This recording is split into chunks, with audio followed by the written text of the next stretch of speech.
যখনই জমিনে কোনো বান্দা নাফরমানি করে তখন ওই জমিনের ওই বান্দার পায়ের নিচের মাটিটা জমিনটা আল্লাহর কাছে আবেদন করে, আল্লাহ আল্লাহ আমার একটু সুযোগ দাও, আমি একটা শুধু গড় দেবো, আমার নিচের মাটিটা উপরে উঠামু, উপরের মাটি নিচে নামামু, শুধু ওই লোকটা যেরকম বিছনায় এপাশ ওপাশ করে আমি আমার জমিনটাকে একটু এপাশ ওপাশ করবো, আমার নিচের মাটি তুলবো, উপরের মাটি নিচে নামাবো, আল্লাহ এরে নিয়া আমি শুধু একটা উল্টানি দিতে চাই, তুমি আমার অনুমতি দাও। রব্বুল আলামিন তখন বলে ওই জমিনকে, না তুই এমন করিস না, ও যে আমার বান্দা, ওরে না আমি বানাইছি, আরে আমি বানাইছি, এই জমিন আমি কায়নাত আমার হুকুম দিয়ে বানাইছি, আর ওরে আমি হাত দিয়ে বানাইছি, আমার হাতে বানাইছি, আর নাক আমি লাগাইছি, আর চোখ আমি লাগিয়েছি, আর কান আমি লাগিয়েছি, আর হাত আমি লাগাইছি। আরে আমি সেই মাওলা যে মাওলা কুন বললে ফায়াকুন, যে মাওলা ভ বললে হয়ে যায়। আরে বানাইতে এভাবে করি নাই, 9 মাস পরে আর মায়ের পেটে রাইখা আমি নিজের হাতে ড্রয়িং করছি, নিজের হাতে একবার নাক লাগাইয়া 100 বার দেখছি, ঠিক মতো হয়েছিনি, একবার চোখ লাগাইয়া কুটিবার দেখছি, ঠিক মতো হয়েছিনি। এইভাবে 9 মাস আমি তারে যত্ন করে সাজিয়ে, সুম্মা আনশানাহু খালকান আখার, আমি তারে এক মানুষ বানিয়ে এরপরে মায়ের পেট থেকে আমি বের করেছি। যাকে আমি এত যত্ন করে বানাইছি রে, তারে এত অল্পতে কেমনে মেরে ফেলি? না তুই একটু ক্ষান্ত হ, দেখি না ও তওবা করে কিনা, ও ফিরে আসে কিনা, দেখি না। পাকিস্তানের হযরত মাওলানা সৈয়দ আব্দুল মজিদ নদীম সাহেব রহমতুল্লাহ আলাইহি বলতেন যে এক ভেগে যাওয়া সন্তান মাকে ত্যাগ করে, বাবাকে ত্যাগ করে যেই সন্তান চলে গেছিল, 4 বছর পরে 10 বছর পরে 10 বছর পরে সেই সন্তান যদি মার কাছে ফিরে আসে আর চোখের পানি ছেড়ে দিয়া বলে, মা মাফ করে দাও, আমি ভুল করে ফেলছি, সৈয়দ আব্দুল মজিদ নদীম সাহেব বলতেন যে ওই মা ওই সন্তানকে মাফ করতে যতদূর দেরি করবে, 90 বছরের ভেগে যাওয়া বান্দা আল্লাহর নাফরমানি করার পরেও 90 বছর পরে যদি একত্রে একদিন এক রাত গভীরে আল্লাহর কাছে চোখের পানি একবার ছেড়ে দেয়, আল্লাহ তাআলা ওই মার আগে রব্বুল আলামিন তাকে মাফ করে দিবেন। এমন যিনি, তার নাম আল্লাহ। যুবক তুই তোকে চিনলি না, হায় হায়, তামসাটাকে জিন্দেগি মনে করলাম।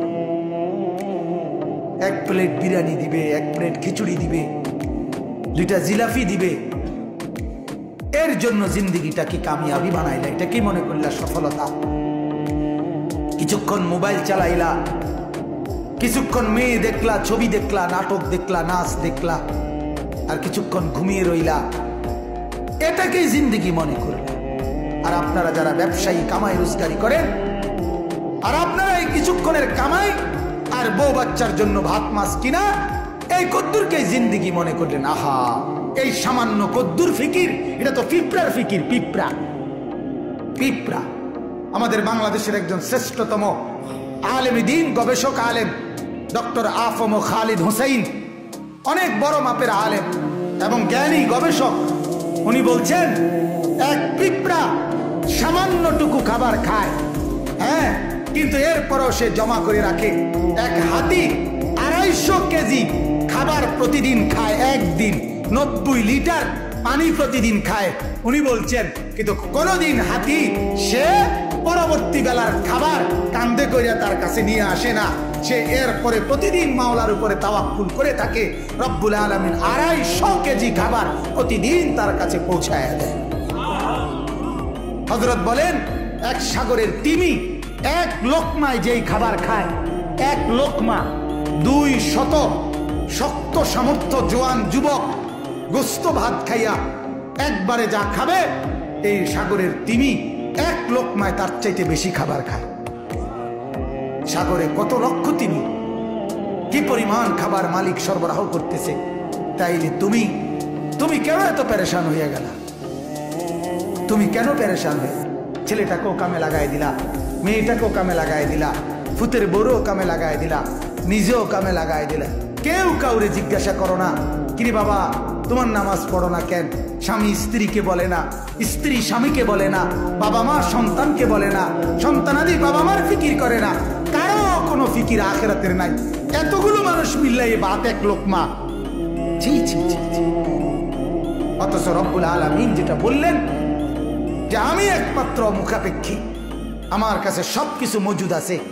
তুই বান্দা চাইলে তুই একজন না, লাউ আন্না আউয়ালাকুম ওয়া আখিরাকুম ওয়া ইনসাকুম ওয়া জিন্নাকুম ওয়া দুকুরাকুম ওয়া উনুসাকুম, আল্লাহ বলে তোদের প্রথম ব্যক্তি, শেষ ব্যক্তি, পৃথিবীর শুরু এবং শেষ সব লোক যদি একত্রিত হয়, পুরুষরাও, নারীরাও, ছোটরাও, বড়রাও, মানুষরাও, জিনরাও যদি একই মাঠে জমা হয়ে আমার কাছে যার যা লাগবে তা চায়, আল্লাহ বলেন লা আতাইতু কুল্লা ওয়াহিদিন মাসআলাতাহু, সবার চাওয়া আমি ওইখানে রাখকেই পূরণ করে দেব।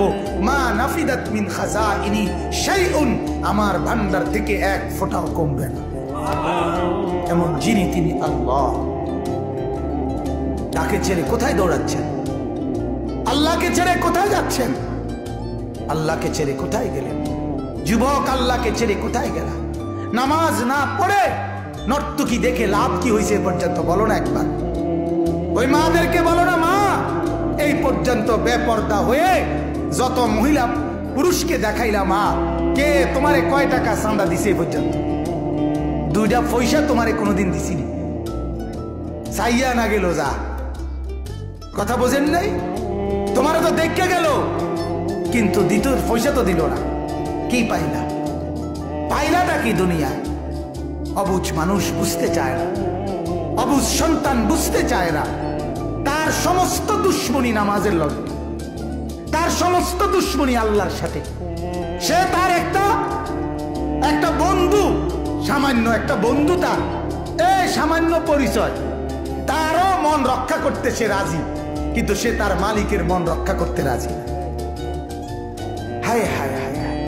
কিন্তু আমরা আমাদের ছেলেদের দিকে তাকিয়ে দেখেন, আমাদের সমাজটা এতগুলো বাবা চাচা থাকতে, এত মাদ্রাসা মসজিদ চতুর্দিকে, কিন্তু আমাদের ছেলেগুলো দেখেন টোটালি 100টা ছেলের মধ্যে 99টা ছেলে হবে, আরো বেশি 100 হবে ছেলে নামাজ পড়ে না। আহারে বাবা, তো এইভাবে একটা হলো যে কোনো মসজিদ নাই, কোনো মাদ্রাসা নাই, কোনো আজান হয় না, কোনো আল্লাহ খোদার নাম নাই, কোনো মাহফিল হয় না, কোনো নসিহত নাই। এই কারণে সব নষ্ট হয়ে গেছে। মানে ক্ষেতটার মধ্যে কোনো চাষ নাই, কোনো নাঙ্গল নাই, কোনো কীটনাশক দিছে না, কোনো রকম সার দিছে না, বেড়ায় কোনোদিন আইয়া কদুর ফিরেও চাইছে না 3 মাসের মধ্যে। এই কারণে ধরে নিলাম এই ক্ষেতটা জঙ্গল দিয়া আগাছা দিয়া ভরে গেছে। এটা তো একটা যুক্তি আছে, কথা বলেন না কেন? কিন্তু চতুর্দিকে মসজিদ, চতুর্দিকে মাদ্রাসা, চতুর্দিকে আল্লাহর কোরআনের ওয়াজ নসিহত, তাহলে এত কিছুর পরে আমাদের এই এত বিপুল পরিমাণ সন্তান মুসলমান পরিচয়ধারী। আরে আমরা তো হিন্দুকে নামাজ পড়তে বলি নাই, ইহুদিকে বলছি না, খ্রিস্টানকে বলতেছি না, নাস্তিককে বলতেছি না, মুরতাদকে বলছি না, মুসলমান পরিচয় দেয়। এই ছেলেটার ভোটার আইডি কার্ডে লেখা আছে ধর্ম ইসলাম, জন্ম নিবন্ধন সনদে লেখা আছে ধর্ম ইসলাম, পাসপোর্টের মধ্যে লেখা আছে ধর্ম ইসলাম। তাহলে এত জায়গায় ইসলাম লেখা, এই জানোয়ার নামাজ পড়ে না কেন? এই হাইওয়ান সেজদা দেয় না কেন? তার বাপ কোথায়? তার মা কোথায়? তার সমাজ কোথায়? তার এলাকার মুরব্বীরা কোথায়?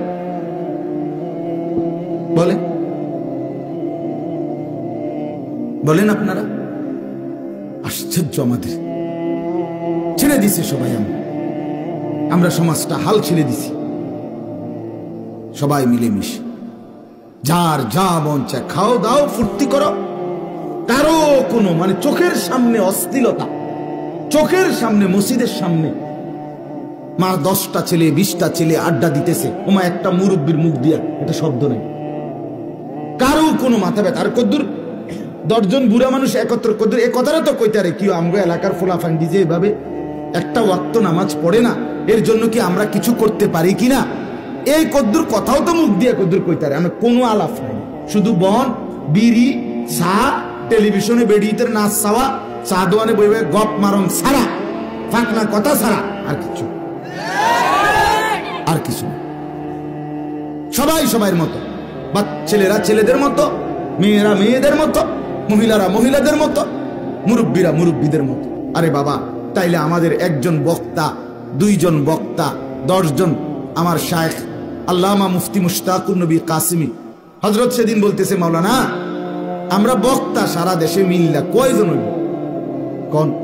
নাহলে 100 জন, একটু পরিচিত মানুষের কাছে আসে যায় বেশি, এরকম নাহলে 100, নাহলে 200। সারা বাংলাদেশে একটা জরিফে একবার শুনছিলাম, কমপক্ষে বাংলাদেশে এক সিজনে শীত মৌসুমে মাহফিল 40 লক্ষ। তাহলে 18 কোটি মানুষ, এই 18 কোটি মানুষের জিন্দেগি বদলাবার জন্য এই 50 জন 100 জন হুজুর এরাই যথেষ্ট। যদি অথচ সেটাই যদি 500 ঘর, আরে 100 ঘরের অভিভাবক যদি নিজ দায়িত্বটা নিয়ে নেয়, তাইলে আর ইমাম সাহেবের এক ঘরেও যেতে হয় না। কিন্তু আমাদের কারো রাজি, কেউ রাজি। বউ হেবেডার আমরার কাছে আইসা কয় যদি বেডিটির দ্রুয়াজ করে দেন, পোল্যান্ডেরও দ্রুয়াজ করে দেন, মানে সব আমি ঠিক করে দিতাম। হেবেডার বইয়ে বইয়ে সিরিয়া খাইত, হেবেডা বইয়ে বইয়ে বহন খাইব। উনি শুধু দুনিয়া দুনিয়া করবে, আখেরাতকে সাজাবে। এই জন্য আমি এতগুলো কথার অর্থ আপনাদের অনুভূতি জাগাইতে চাই। গল্প আমিও বলতে চান, কিচ্ছা কাহিনী একটা বললাম, সুর দিলাম, এতে না, মূল অনুভূতি দরকার। আমরা আজকে বিশ্বাস করেন আমাদের হালাত, আগামী সময়টা আমাদের বাঁচতে হলে বিশ্বাস করেন আমাদের সার্বিক নিরাপত্তা, আখেরাত তো আছেই, দুনিয়ায় আমাদের বেঁচে থাকার নিরাপত্তা আমরা যদি আল্লাহর সাথে সম্পর্ক না বাড়াই, আমরা যদি ঈমান আমল না বাড়াই, বিশ্বাস করেন আমাদের মুসলমানদের হিম্মত একদম দুর্বল হয়ে গেছে। আপনারা ভেবে দেখেন, 2 মাস টানা ইসরায়েলের ইহুদিরা ফিলিস্তিনের মুসলমানদের উপরে জুলুম করছে অকাতরে, প্রায় 20,000-এর কাছাকাছি মুসলমান এই পর্যন্ত রক্তে লাল শহীদ হয়ে গেছে।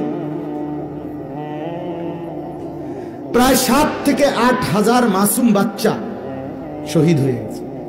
7 লক্ষ শিশু সর্বহারা, ঘর হারা, বাবা মা হারা। মুসলমানের লাশ মাটিতে, নিজ মাটিতে দাফন করতে দিচ্ছেন। কুকুর পত্রিকার ছবি দেখাইছে ফিলিস্তিনে এইবারে কুকুর মুসলমানের লাশ দাফনের অভাবে পড়ে আছে রাস্তায়, এই কুকুর লাশ টানাটানি করতেছে।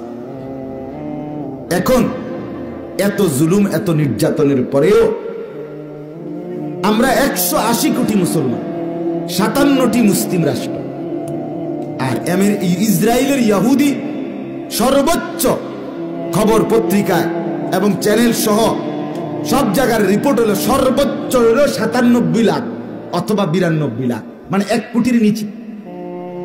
ইসরায়েল এই ইহুদি 1 কোটির নিচে, আমরা হলাম 180 কোটি। তাদের এটা কোনো বৈধ রাষ্ট্র না, এটা কোনো রাষ্ট্র এখনো হয় নাই। আমাদের নিয়মতান্ত্রিক 57টা রাষ্ট্র আছে, কথা বুঝছেন কি না? কিন্তু আমাদের এই এতগুলো মানুষের প্রতিবাদ, বিক্ষোভ, মিছিল, স্লোগান মাত্র 1 কোটির চাইতে কম কাফেরের 2টা পয়সার মূল্য দিচ্ছে না, ভয় পাচ্ছে। কেন ভাইয়া আমরা এইভাবে হেরে গেলাম? কেন আমাদের এত দুর্বলতা হয়ে গেল? কেন? যুবক, তোমাদেরকে বলছি, বাপ, আল্লাহ চাহে তো যদি হায়াত পাও, আগামী 20 বছর পরে পৃথিবীর পরিস্থিতি কি হইতে পারে তুমি একটু ভেবে দেখো। মুসলমানদের তুমি আল্লাহ চাই তো বাঁচবা, আল্লাহ যদি বাঁচায় ওই চাচা মরে যাবে, মুরব্বী মরে যাবে হয়তো, কিন্তু তুমি তো বাঁচবা। তো এখনই না তুমি তোমার বাপের আমলে দেখতেছো হয়তো বাচ্চা রইছ, তো তোমার আমলে তোমার সন্তান যদি জান মাল ইজ্জত বেঁচে থাকার নিরাপত্তা না পায়, কথা বলেন না, তখন কেমন হবে? তখন কেমন হবে বলে? ভেবে দেখেন। আমাদের অব্যাহত একটা সমাজের মধ্যে যদি 100 জন যুবকের মধ্যে 99 জনই যদি নামাজ না পড়ে, তা আমাদের আগামী পরিণতিটা কি? একটা সমাজের মধ্যে যদি 200 মহিলার মধ্যে 198 জনই যদি পর্দা না করে, আমাদের আগামী পরিণতিটা কি? একটি সমাজের মধ্যে 100 ঘরের মধ্যে যদি 100 ঘর 99 ঘরেই যদি প্রতিদিন রাত 12টা 1টা পর্যন্ত রঙিন টেলিভিশন, নাচ গান, হিন্দি সিরিয়াল, জিনা ব্যভিচার উলঙ্গতা চলে, তাহলে আমাদের আগামী 20 বছর পরের পরিণতিটা কোথায়? একটি সমাজের মধ্যে যদি 10 বছর থেকে নিয়ে 8 বছর, 10 বছর থেকে নিয়ে 30 বছর পর্যন্ত প্রত্যেকটা ছেলে মেয়ের হাতে যদি বড় মোবাইল থাকে আর সারাক্ষণ যদি ছবি, নাচ গান, জিনা ব্যভিচার, উলঙ্গ দৃশ্য, নারীর দৃশ্য এগুলোই দেখে যদি সময় পার করে, তো পৃথিবী গড়বে কে? সমাজ গড়বে কে? সংসার গড়বে কে? আগামী নিরাপত্তা দিবে কে? বলে বলো ভাইয়া।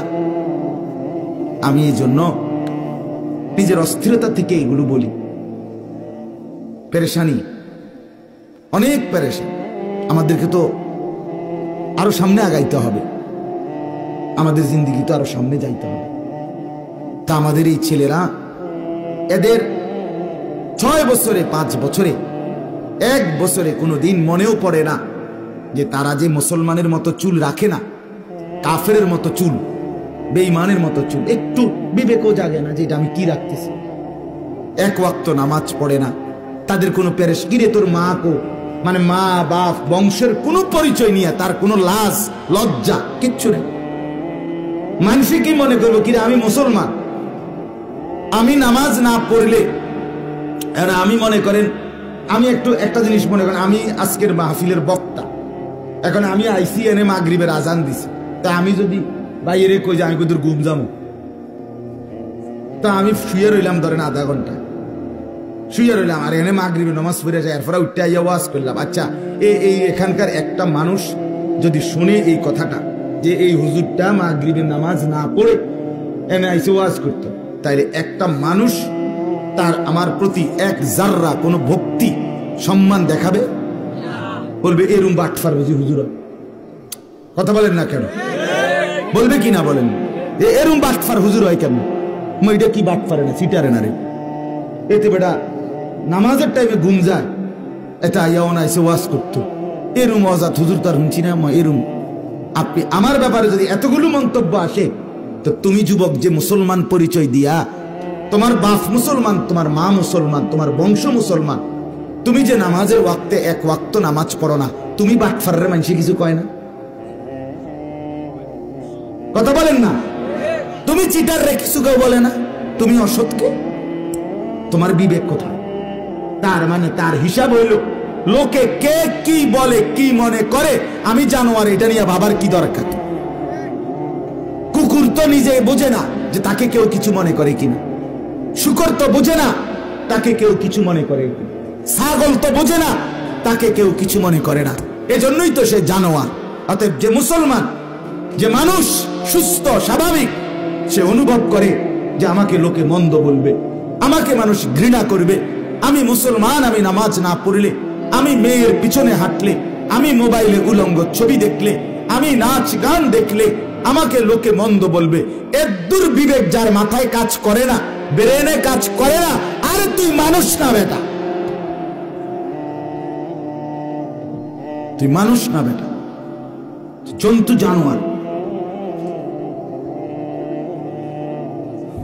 আল্লাহ আমাদেরকে বুঝার তৌফিক দান করেন। চলেন, আমার কথা শেষ, মূল বক্তব্য শেষ। এটাই আমার কথা ছিল। আমি আপনাদের কাছে এবার বলতে চাই, চলেন সবাই মিলে আমাদের আল্লাহর দিকে ফিরে আসি। সবাই চেষ্টা করি যার যার অঙ্গনে আমরা আল্লাহর দিকেই ফিরে আসি। আমাদের আল্লাহই আমাদের নিরাপত্তা, আমাদের ঈমান, আমাদের নামাজ, আমাদের সেজদা, আমাদের বন্দিগি, আমাদের পর্দা, আমাদের হালাল উপার্জন, খোদার কসম এর মধ্যেই আমাদের আগামী দিনের বেঁচে থাকার নিরাপত্তা। আমাদের জন্য আমেরিকা কোনো সমাধান দিবে না, আমাদের জন্য জাতিসংঘ কোনো সমাধান দিবে না, আমাদের জন্য ইউরোপ কোনো সমাধান দিবে না। এটা মনে রাখি। আমাদের সমাধান আমাদের আল্লাহর প্রতি ঈমান, আমাদের সমাধান আমাদের ইবাদত। ইবাদত সবাই বুঝবে, কোনো সন্দেহ নাই। এই ছেলেরাও আগামী দিনে মুসিবত দেখবে, কোনো সন্দেহ। মুসিবত খুব কাছাকাছি, পেরেশানি খুব কাছাকাছি। এত লম্পট, এত দুশ্চরিত্রতা, এত ভয়ঙ্কর অশ্লীলতা, বেহায়াপনা, এটা আল্লাহ সইবে না, এটা আল্লাহ সইবে না। বাস একটা সমাজে, একটা দেশে, একটা এলাকায় সর্বযুগেই খারাপ মানুষ ছিল, ছিল কিনা বলেন? কম বেশ 2 জন 3 জন ছিল, কিন্তু এইভাবে ব্যাপকভাবে মহামারীর মতো সমাজের সব ছেলে মেয়ে নারী পুরুষ বেপর্দা বেহায়াপনা এত বেশি পরিমাণ একসাথে আগে ছিল না, আগে ছিল না। এই জন্য আমরা কোরআনুল কারীমের 5টি আয়াত পড়ছি। এই আয়াতগুলোতে আল্লাহ তাআলা বলছে, বান্দা, মাথার উপরে আসমান আমি দিয়েছি, পায়ের নিচে জমিন আমি দিয়েছি, এই গোটা পৃথিবীর সমস্ত বস্তু জোড়ায় জোড়ায় আমি বানিয়েছি। এই 3টা কুদরত আল্লাহ এখানে বলছে। আসসামাআ বানাইনাহা, 27 নম্বর পারা, কোরআনুল কারীমের 51 নম্বর সূরা আয-যারিয়াত। এই সূরার 47 নম্বর আয়াত। এই আয়াত থেকে শুরু 51 পর্যন্ত 5টা আয়াত। আল্লাহ কারো কথা চিন্তা করেন, আপনি শুনেন। ওই যে বাইরে চিল্লায় হাঙ্গামা করে, আমার এ নিয়ে কোনো টেনশন নেই। আমি কোনো সময় বাইরের কারো লেগে পেরেশানি করি না। আমার ফিকির থাকে যে যে ভিতরে আইছে তার প্রতি আমার আমানত, মানে যে আমার নজরের সামনে আছে, আমি মনে করি আমার এই সময়টা আমার এই মানুষগুলোর জন্য আমানত। কাজে আপনাদের দিকে নজর রাখা, আপনাদেরকে বুঝাইবার চেষ্টা করা, এটা আমার দায়িত্ব। বাহিরে কে ঠ্যাঙ্গালগি দিয়ে লাফায়, এরকম 2-4 ব্যক্তমিস থাকবেই। কথা বুঝুন, ইসরাফিলের ফু যেদিন দিব সেদিনও অসভ্য থাকবে।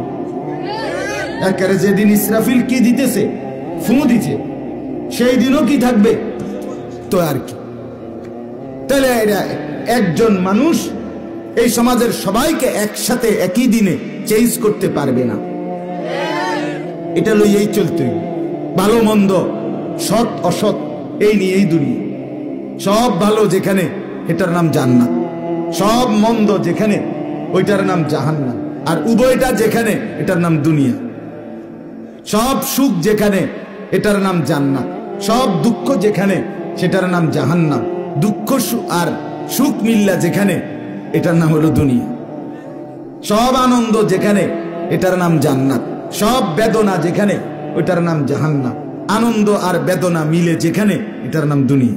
খাট পালং সোফা ফার্নিচার এগুলো করে দিয়ে যায়নি। 5 জন ভাই, আমরা 5 ভাইকে আব্বা মাদ্রাসায় পড়াইছে, আলেম বানাইছে। 2015 সালে আব্বা যখন ইন্তেকাল করছে, তখন আমগো ভাইদের জন্য বসত হিসাবে জমি ছিল আব্বার দেওয়া শুধু 8 শতক। আমরা ভাই বোনে 8 জন। আলহামদুলিল্লাহ, বাবা ইন্তেকালের পরে আজকে 8 বছরের মাথায় 15 থেকে 23 সাল, এখন এই 5 ভাইয়েরই আলাদা আলাদা জায়গাও কিনছে, ঘর দুয়ারও করছে।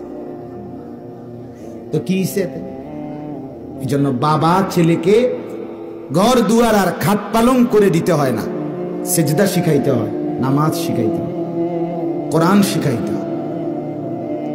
আল্লাহ তাআলা এই জন্য বাবা আমার অধীনে দিয়েছে। এই জন্য মাদ্রাসায় দ্বীন শেখান, ছেলেদেরকে কোরআন শিখান, মেয়েদেরকে কোরআন শিখান। যার ছেলে 3 জন, আল্লাহর কোরআন শিখাইতে হবে 3 জনকে।